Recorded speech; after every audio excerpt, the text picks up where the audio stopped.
What happens when a forgotten veteran becomes a threat to those who erased his name from history? When his silence suddenly becomes louder than any truth?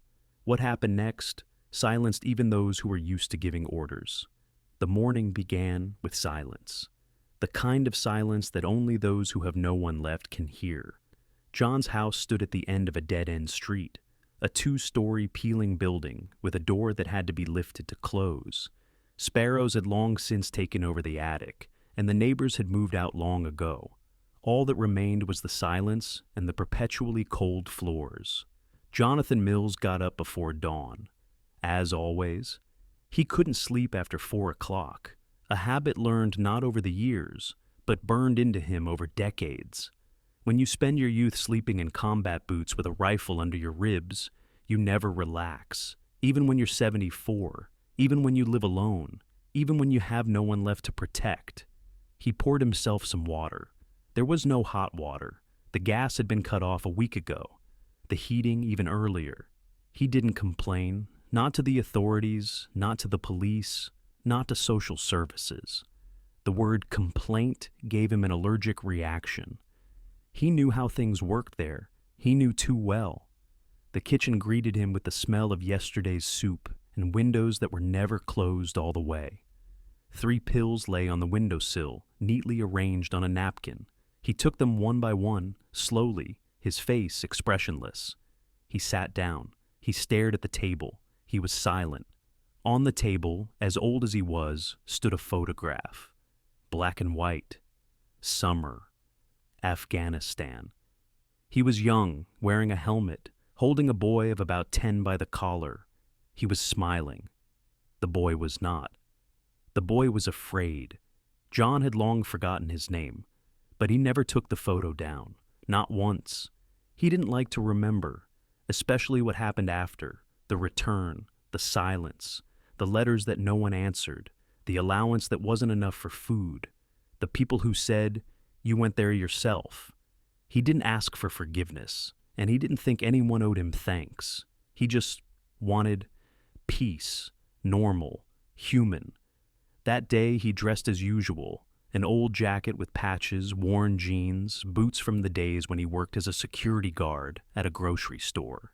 He stepped out onto the porch. He looked up at the sky. It was overcast and gray, like the breath of a dog with a cold. His neighbor, Mrs. Wellington, waved at him. She still called him Captain, even though he had never been a captain. Her son had died in Iraq. She didn't talk to anyone else, only to him. Sometimes she left a couple of cans of beans at his door. John never opened them when she was around. He walked down the steps, holding on to the railing. Otherwise, his joints would start to ache. He reached the mailbox and took out an envelope. It was thin. There was no stamp on it, only an address and a surname, written by hand. He froze. He raised his eyebrows. He went back into the house. He opened it. Inside was a flash drive, an ordinary one, and a short note. "You know what to do with this." He sat down. He took off his glasses. He wiped them. He looked again. The handwriting was familiar, although he hadn't seen it in 20 years. His heart pounded. He knew who it was from, but he didn't know why now. Why now of all times? He hadn't turned on his computer since last winter, but he turned it on. The flash drive clicked into the port. The screen flashed. One file. No name, no date. He clicked on it and regretted it. He sat motionless. The screen glowed dimly, reflecting in his glasses. His fingers lay on his knees. Everything inside him went quiet. Even his heart seemed to pause between beats. He knew what files were in front of him, and he knew they should have been destroyed 30 years ago. He didn't want to touch them again. All of it. They buried people without names, erased records, sewed lies into archives like stitches in soldiers' tunics. He was part of it. Not a proud part, a forced one. Back then, no one asked if you wanted to participate, and when you came back, no one cared anymore. He turned off the computer. He took out the flash drive. He put it in a tin tobacco box, closed the lid, and put it in a drawer. Then he stared at the door for a long time. as if he already knew that someone was about to knock. And at that moment, there was a knock. Dry, twice, not a word. He didn't go right away. First he stood up, straightened his shoulders, and adjusted his collar. He approached the door without opening it and looked through the peephole. 2 people, young. One was in a police uniform, the other was in a suit, but with a badge hanging from his chest like a weight. The first man's face was stony, the second's was too polite. "Mr. Mills," came a voice through the door. "Who's there?" "State Police. We have a few questions for you. Can you open the door?" He opened it. Without a word, just stared, silent. "We have information that you may have been in contact with James Green. Is that a name you recognize?"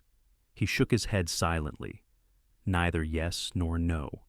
Just a movement, slow, like at a funeral. "We'd like to ask you a few questions. Please come with us." "What's your warrant?" The suit adjusted his badge. "This isn't an arrest, Mr. Mills, just a conversation." "Then have your conversation here. I didn't invite anyone." The cop took a step closer. The second one held out his hand, signaling to stay calm. "Sir, please understand. It might be easier for you if you don't resist. We don't want to use—" "Use what exactly?" John interrupted sharply. "Force? Against me?" Silence. "I'm 74 years old. My veins are thinner than your conscience. What do you want to hear? What were you doing last night?" "I was warming my feet. There's no heating. Any more questions?" They exchanged glances. "We insist." He took a step back, but not into the house. He went to the coat rack, took an old army jacket, and put it on. He sat down. "I'm not going, without a warrant, without a reason." The policeman took a step toward him. John jumped up. "Just try to touch me," he whispered as if hissing. "Sir, that will be considered—" But at that moment, the second officer was already holding his arm. A jerk. He stumbled, fell to his knees. He hit his shoulder against the doorframe. His face turned pale. He didn't scream. He just exhaled, as if someone had finally broken him mentally. Not with a fist, with a memory. "You're under arrest for resisting law enforcement." "I didn't resist," John whispered. "I just wanted to be left alone, just once." And as they dragged him out of the house, his hands were shaking, not from pain, from helplessness. Because he knew. It was happening again. The door of the Ford slammed shut. John sat in the back seat like a sack, not slumped, not straight, just letting himself be carried away like a package with no return address. The cop next to him looked out the window, pretending not to notice who he was transporting. The other cop behind the wheel nervously flicked the turn signals, even though the street was empty. The station greeted them with gray light and a draft. The reception area smelled of old paint and coffee that had been left on for 5 hours. Behind the desk sat a woman in her 40s with a tired face and eyes that had seen too many identical fates in her life, and even more identical form letters. She didn't even look up when he was brought in. "Name?" she asked automatically. "Mills," one of the officers replied. "Age?" 74. She looked up. What did he do? Resisting a witness during questioning, possibly harboring a fugitive. She looked at John, and for a second, something flashed in her eyes. Not pity, no, but a strange, melancholy recognition, as if she had seen this old man before, in a different uniform, in a different country, or maybe in the body of her father, who hadn't called in a long time. Is the cell free? The second one. The ventilation was poor, but it was empty. John walked in silently. No one told him where to go. He walked as if he already knew the way, as if it wasn't his first time there. The cell was concrete, with no windows, and a bench with someone's old mark on it. The policeman took his jacket off him. Without ceremony, he threw it on the floor. "You understand," he said without looking up, "that if there's something on that flash drive, it could be serious." "I understand," John said hoarsely. "Only you don't." "What does that mean?" It means that there are two wars in this country, one where people shoot, and another where people keep quiet. I was in the second one. The cop wanted to say something, but couldn't find the words. He just closed the bars. Time doesn't pass in a cell. It smolders like an old cigarette butt. John sat staring at the wall. His thoughts raced, but there were no voices, only the sound of blood in his ears. He remembered how they had been sent home in 1987, how they had been promised housing, how the commander had disappeared, how he himself had been fired due to downsizing, how he had slept in a trailer, how in 6 months he had become superfluous. And now, decades later, they were dragging him back there again. Only now they weren't calling him a hero. Now he was just a strange old man who, for some reason, had become dangerous. A man in a suit entered the cell. No uniform, no badge. "Mr. Mills, good evening. My name is Spencer. I represent the federal government. We have a few questions for you. Are you comfortable with your condition?" Condition? Physical? Emotional? Does that affect what you want to know? We just want everything to be correct. John smiled. Then you've come to the wrong place. Spencer took out his notebook. He opened it. Have you received a package? I get mail once a week. Sometimes it's my pension. Sometimes it's ads for gout cream. The flash drive contains information classified as top secret. Would you like to explain where you got it? No. Why not? Because I'm tired of explaining. I've been explaining things my whole life, and no one ever listened to me. Spencer closed his notebook. We can use coercive measures. You're already using them, just not in the right direction. He stood up. He walked over to the bars. He spoke quietly, but each word hit like a hammer. You want to know where I got the flash drive? I want to know why my name hasn't appeared in any reports on Afghanistan since 1989. I wasn't hiding. I just kept quiet, because I was ordered to. Spencer left, silently. John remained standing. He stared at the wall. Because walls, unlike people, don't interrupt. He woke up from the cold. The cell where he was being held was drafty. The floor beneath him was concrete, and the metal bench was as thin as the cry of a man whom no one hears. There was a dent on his wrist from the handcuffs, even though they had been removed. Habit. The body remembers, even if the mind has long since refused to recall. Someone was coughing nearby. In the next cell, behind the partition. What are you doing there, veteran? The voice was young and insolent. John remained silent. Yeah, I get it. You're one of those who was a hero and then forgot who you were fighting for, right? He didn't answer. He wasn't offended anymore. At 20, you shout back. At 40, you just turn away. At 74, you look at the floor. The lock opened, an officer with a folder. Mills, get up. He stood up. Slowly. Even with dignity. As if it weren't an interrogation, but an invitation to an awards ceremony where they forgot to turn on the fanfare. The interrogation room was closer to the exit. He walked past the duty station, past the coffee machines, past the young patrolmen who didn't look at him. Not because they didn't know him, but because it was easier that way. It was easier not to see how the system spat in the face of those who had once built it. Inside, it was the same Spencer. But now, he was with someone else. Bald, silent. He didn't introduce himself. He just gave a look that made it clear he wasn't there to talk. He was there to keep watch. Jonathan, Spencer began, feigning gentleness. We've examined the contents of the flash drive. Are you aware that some of these files date back to 1984? That they relate to an operation that was classified even for internal reports? I know a lot, John said, including the fact that this operation was conducted in violation of all international agreements. For some reason, no one seems to remember that. You do realize that possession of this data is grounds for criminal prosecution? What if I had just burned the flash drive? Then you wouldn't have found out. But you didn't burn it.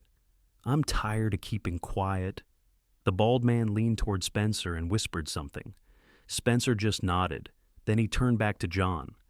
We need to understand. Were you acting on someone's orders or on your own initiative? I acted according to my conscience. That's not a legal category.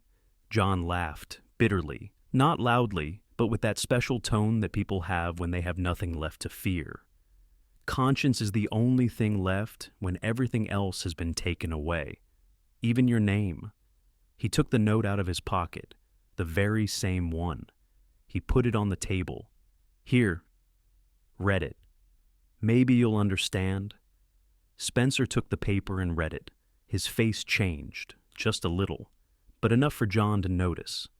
Where did you get this? By the door. It was just lying there. That's the handwriting. I know whose. You do too. Spencer fell silent again. Then he stood up. Wait here.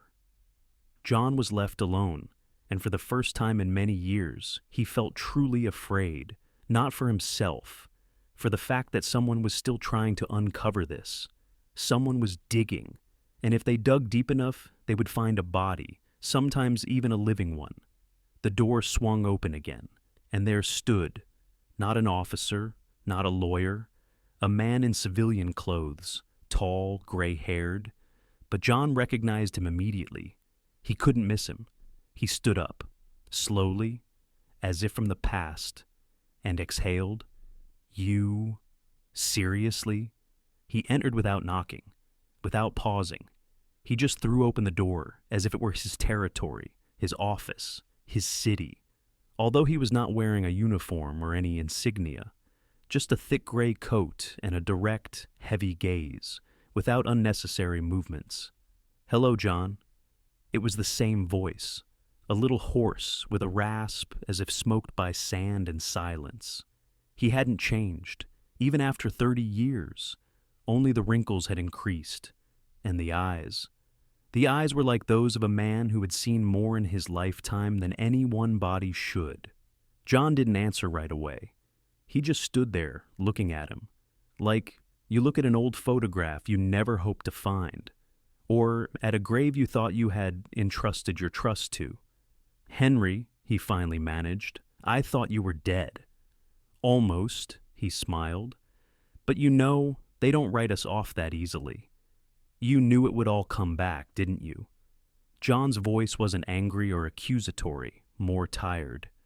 You knew that one day it would all come out, but you didn't do anything. I couldn't. You didn't want to. They stood facing each other like on a minefield, one in an old jacket with faded shoulders, the other in a coat that cost more than John's pension for 6 months. But they stood there in silence, because it was clear to both of them that words wouldn't wash away what had happened.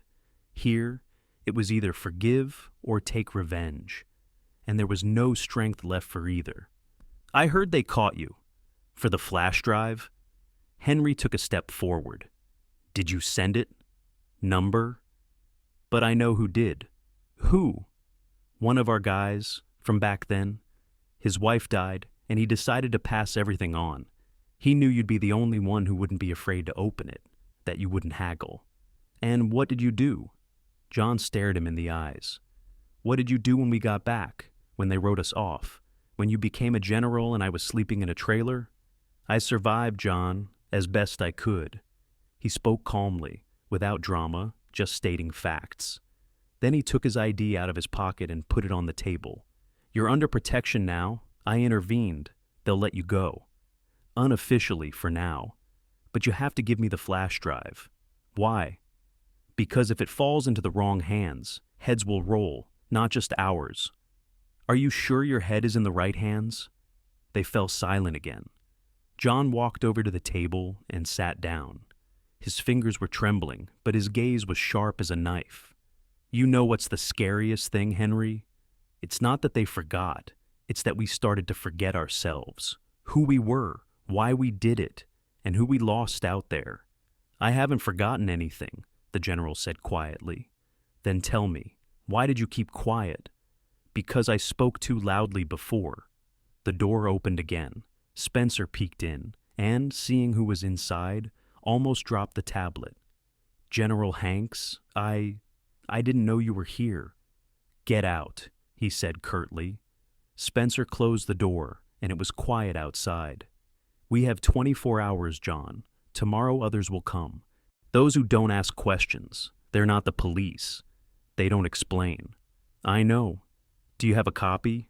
Yes. Is it hidden safely? Yes, better than you. And at that moment, for the first time ever, both men smiled slightly. Not out of joy, out of helplessness. Like old men who realize they've won the war but lost everything else. They sat in silence. John on a chair, Henry opposite him, his palms pressed against the edge of the table, as if trying to push reality to crack. Between them lay too many years, too many decisions, too many names that could not be spoken aloud. You don't understand, John, Hank said finally. They're not kidding. This isn't police station level anymore. This is the level of people who know how to wipe entire cities off the map. One wrong move, and you simply cease to exist. Not in the newspapers, in principle. And what do you suggest? Keep quiet again? Pretend again that nothing happened?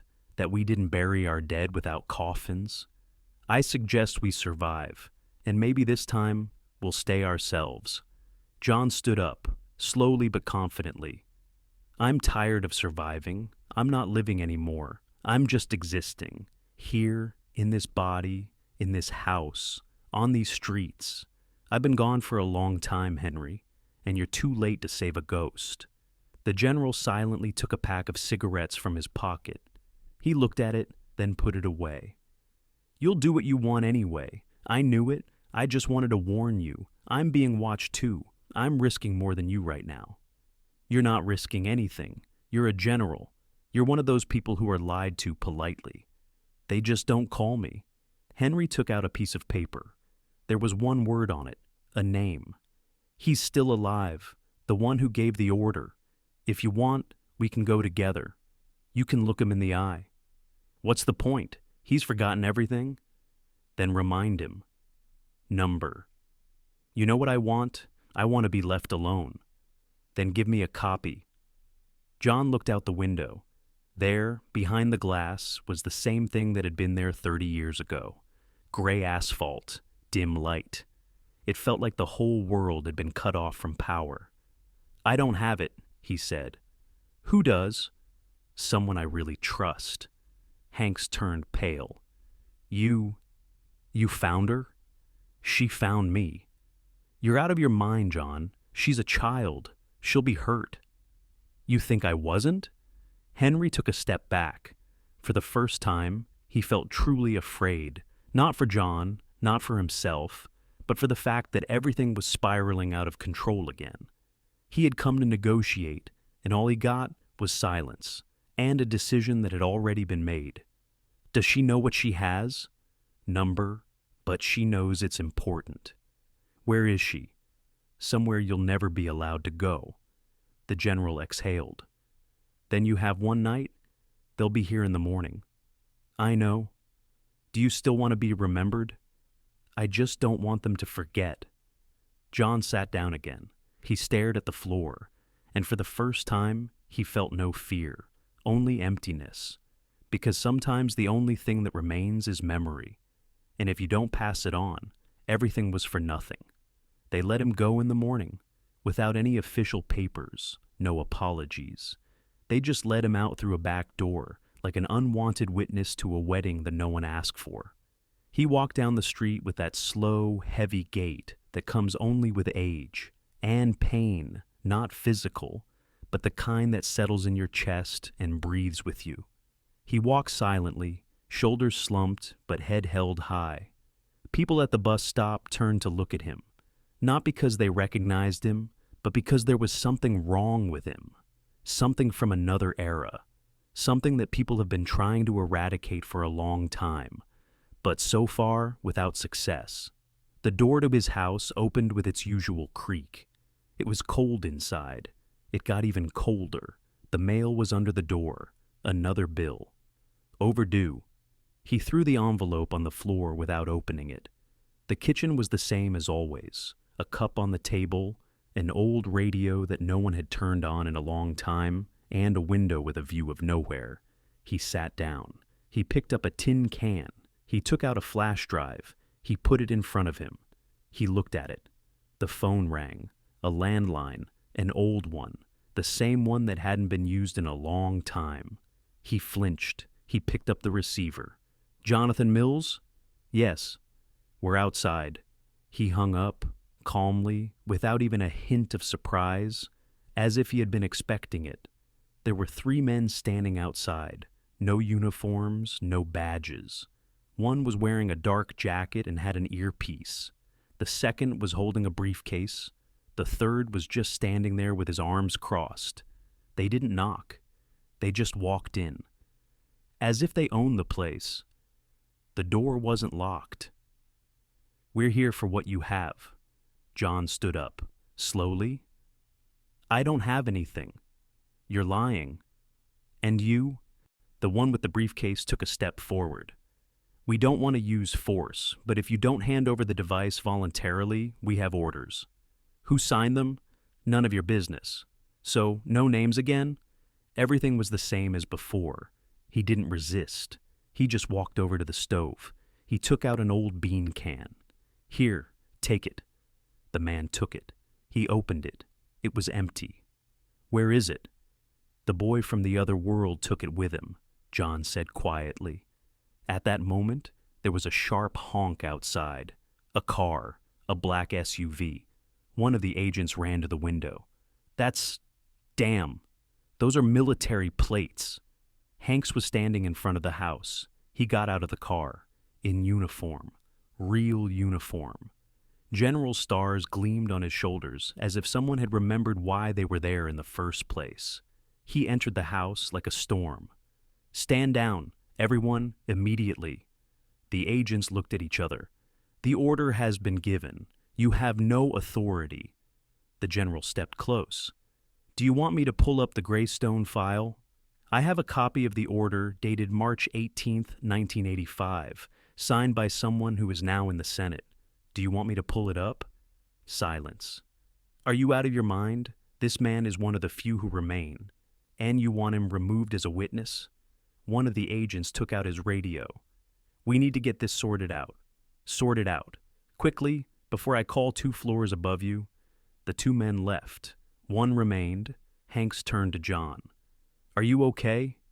"No, but I'm still standing." "Where's the flash drive?" "Not here, I told you." "John, they're not leaving. This isn't a joke.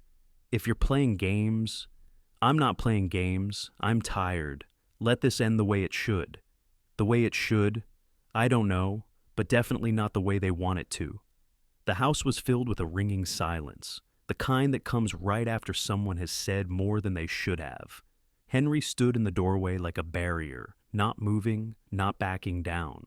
The remnants of his military bearing clung to him like an old uniform. His shoulders were square, his jaw was tense. His hand was getting closer to the phone he didn't want to use. The agents moved back to the wall, but didn't leave. They were waiting. Everyone understood. One step to the left, and the administrative chat would turn into something much dirtier. John didn't sit down. He stood in the center of the room, like a defendant at his own trial. Only here, there were no judges in robes, no justice. "Henry," he finally said, "I understand that you came to help, but you know this can't be stopped. I'm not letting them take you, John. They're not taking me. I came here myself, just later than they expected." "Then tell me where she is." "If I tell you, they'll kill her. Me, you, everyone who knew." "They'll do that anyway." "No," John shook his head. "Not now. It's too late." He turned to the agent who was still holding the briefcase. "Do you want to know where the copy is?" His voice was quiet but sharp. "In a nursing home outside the city, with a nurse named Lena, the one you fired 3 years ago for refusing to sign a false report." "Remember?" The agent's eye twitched. "She doesn't know what she has. She thinks they're personal photos. I put the flash drive there a month ago, just in case things didn't go as planned." "You're lying." "Check it." But first explain to your superiors why you're messing with a hospice where old people are dying and you can't even afford to pay for their graves. Silence. The same guy walked out silently. Two others followed him. Only Hanks remained. John collapsed into a chair, slowly, as if he had lost the support of his spine. "You did that on purpose, didn't you?" asked the general. I'm just tired of being guilty for other people's orders." Hanks walked across the room. He took a medal from an old shelf. He turned it in his hand. "I remember when you got that, near Kabul, back when we thought we were doing something important. We were. Just because it's important doesn't mean it's clean." The general put the medal back. "What now?" "Now you leave, and I'll wait. They'll be back, only not with words." "I can stay." "No, Henry.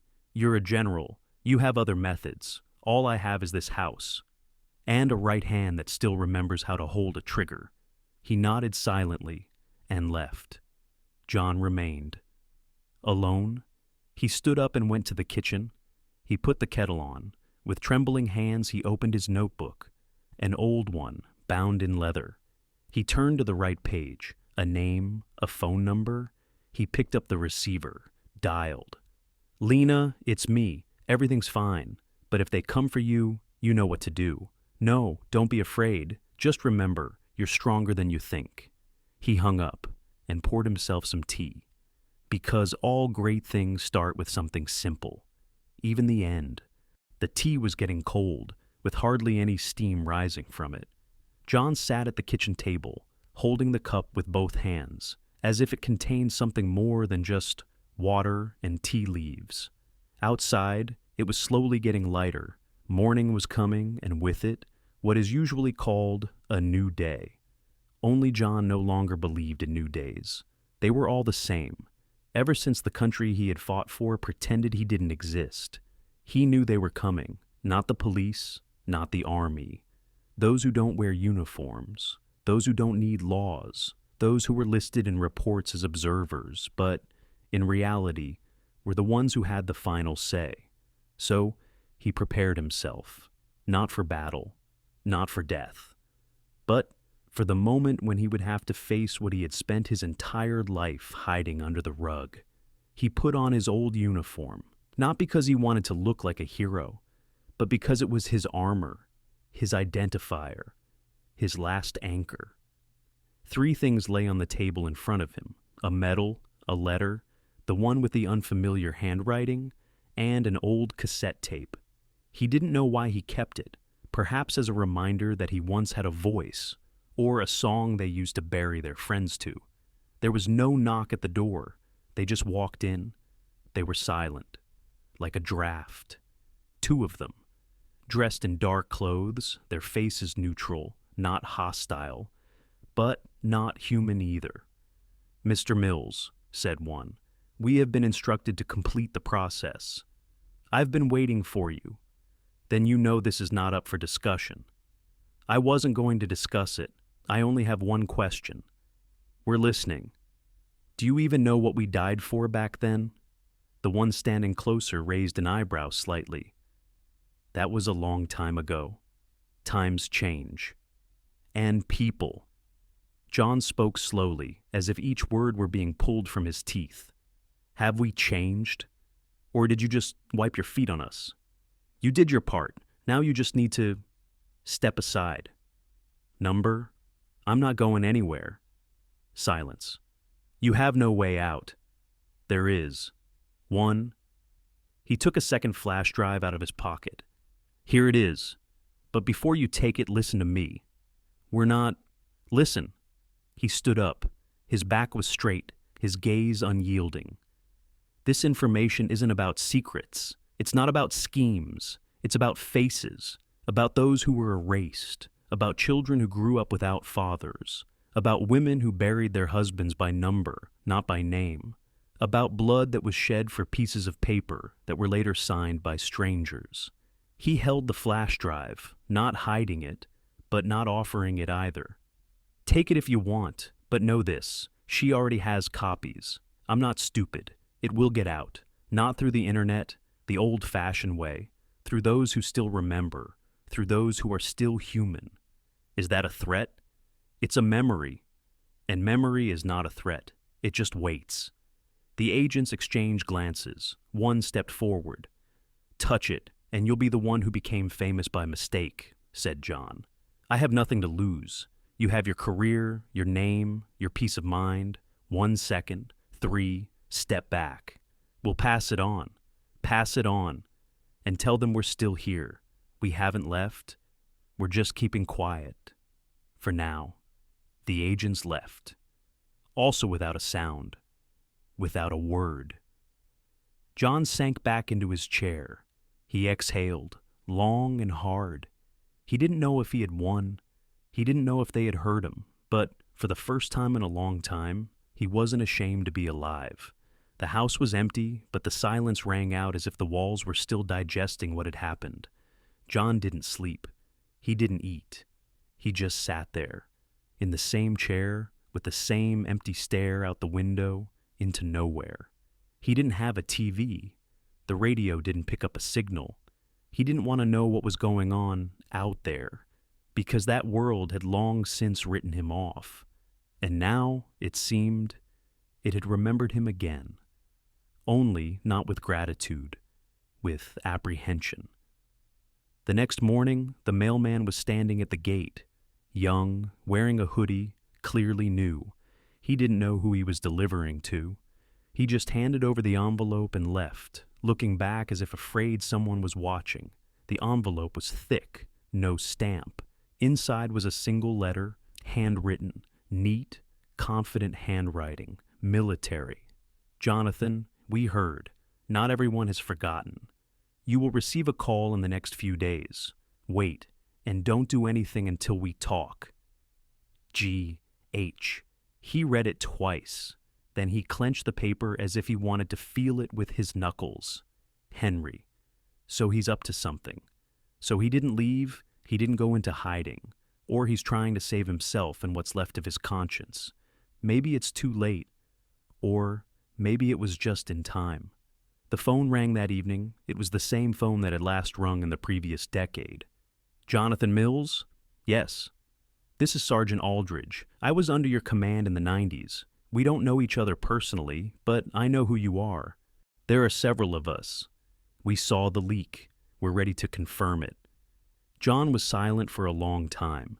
Then he said, "Do you understand what you're getting yourself into? We're tired of being afraid. We've lost too much. Who else is with you? Enough to make sure they can't cover it up. Are you doing this for justice? Number? For those who didn't make it." He hung up. His hands were shaking. He didn't know what was scarier, loneliness or hope. The next day Lena arrived, the same nurse, in a gray coat with a tired face. She was holding a black plastic bag. Inside was a box, no label. "I found this under the pillow, where you told me to look. I didn't look inside, but they already know I found it." "Who?" "I don't know. The car was parked at the gate. It wasn't one of ours." He took the box. "You don't owe me anything. If you want, you can leave. Now."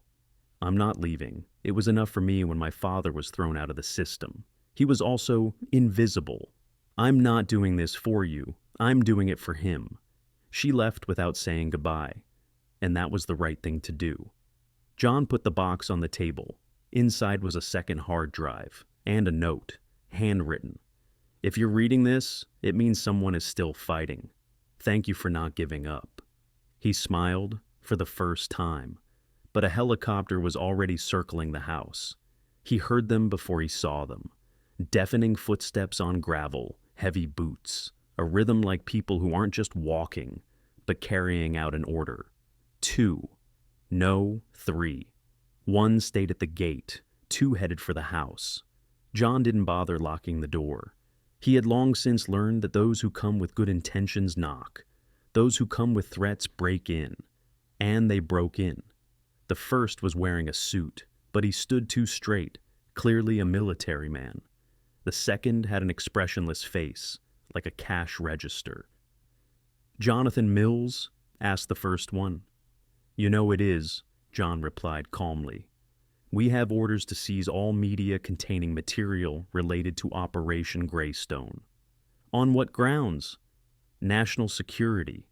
Convenient wording. You can seize anything with that, including memory. Where's the hard drive? John pointed to the box. There, but only after we talk. We don't negotiate. And I'm not taking you to it, so we're even. Silence. Seconds of growing silence, smelling of cold sweat and inevitability. Mr. Mills, we don't have to... Yes, I know. You don't owe anything to anyone, only to your shadows and your orders. And I owe nothing to anyone, except those who died, and those who were left without answers. The first one took a step forward. We're warning you. I've already said everything. Take it if you want. But then I'll tell everything I know. To a journalist, tomorrow, I already have an agreement. They won't prove anything. I don't need to prove anything. I need them to start asking questions. The second man took out his phone. He dialed. He spoke quietly. Then he simply nodded. Let's back off. What? The first man asked in surprise. Call it off. Too loud. They've already taken an interest.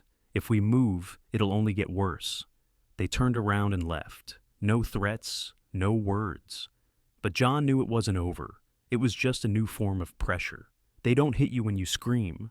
They pressure you when you stay silent. In the evening, the phone rang. This is Rachel Wood, New York Times. I've been told you're ready to talk. Tomorrow, in person, not on the phone. I'll tell you everything. Aren't you afraid? The only thing I'm afraid of is dying and no one knowing what we lived for.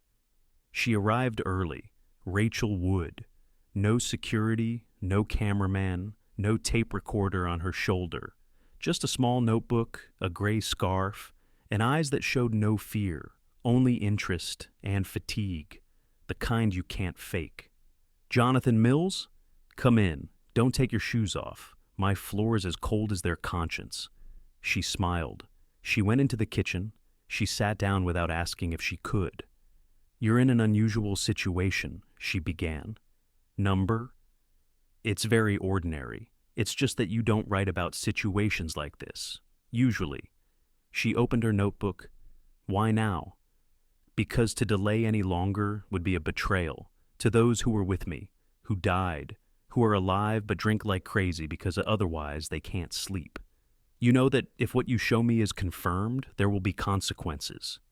And if it's not confirmed, you'll just say, another old man with a strange story. I've seen how it works. I have a right to tell.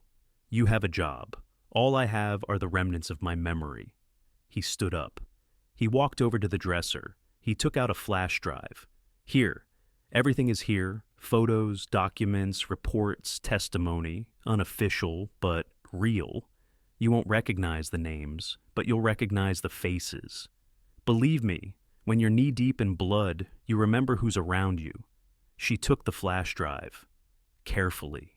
As if she were holding a bone from a mass grave, not a piece of hardware. You want this to be written about.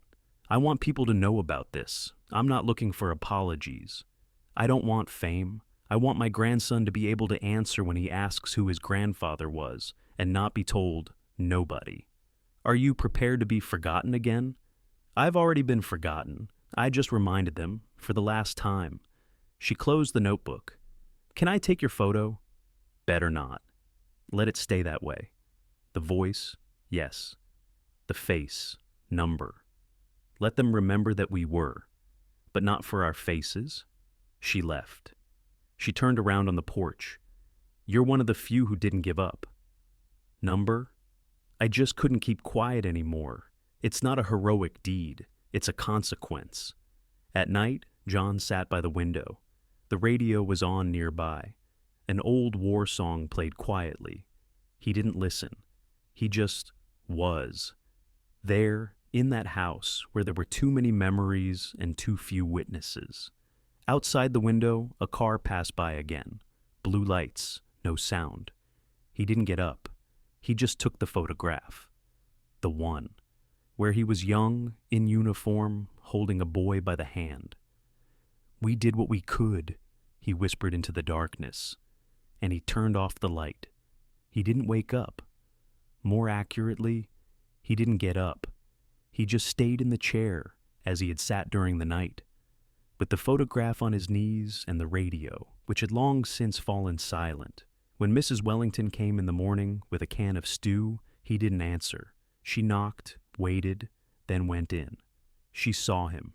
She didn't scream. She just sat down on a chair and said quietly, "Well done, John. You made it." The police arrived an hour later. Then the ambulance. The official cause of death was heart failure. The wording was death in his sleep. No comments. An old man had died, no family, no scandal. That's how it was recorded. But that evening, strange posts began to appear on the internet. At first, they were unclear. An old photograph with an inscription, Operation Greystone, not forgotten. Underneath it were signatures, real ones, former military personnel, nurses, one man from the system, 2 journalists. Rachel Wood published an article a day later. One man, one flash drive, 30 years of silence, and a truth that can no longer be hidden.